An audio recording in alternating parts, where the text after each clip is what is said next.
Hola amigos de Gay World TV, my name is Meno, mi nombre es Meno y estamos ahora en las fiestas del domingo del Apolo. Let's Dance se llama la fiesta y hoy el tema es Alaska. Mucha gente está saliendo los domingos por la tarde y es una nueva tendencia ahora que hay aquí en Barcelona. Y la fiesta, como veis, está muy divertida.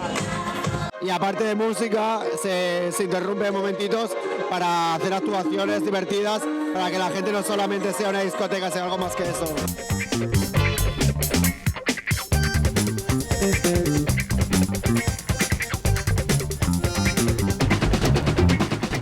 Bueno, en principio esa fiesta nació para llenar un poquito el vacío que había en Barcelona en las fiestas de domingo. Y se empezó a hacer una fiesta como una tea dance de domingo para celebrar un poquito lo que era un poquito el rollo de música pop, un poquito más petarda.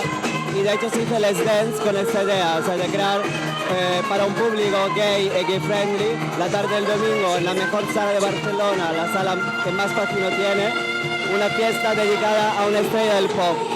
Y cada fiesta, cada sesión se dedica a una estrella del pop, en este caso Alaska.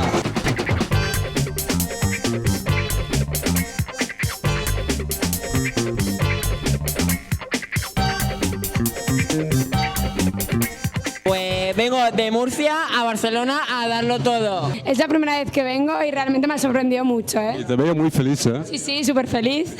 Pues en Apolo buscamos traer alegría a las personas un día de domingo en el cual todos estamos cansados ya y por eso tenemos esa fiesta que hasta las 2 de la noche trayendo alegría y que podemos empezar un lunes muy bueno con mucha alegría y mucha fuerza. Y ahora en breve va a salir Mónica ahora a cantar.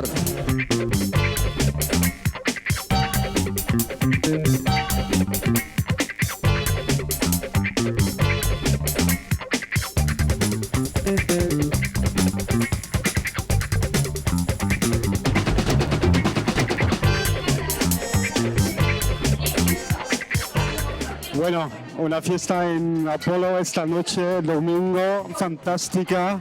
Let's Dance cada mes aquí en Apolo, un domingo. Hoy la fiesta de Alaska fue fantástica. Estoy cansado, pero súper contento. Espero veros la próxima vez en Gay World TV. Gracias por vernos y hasta la próxima. Chao, chao.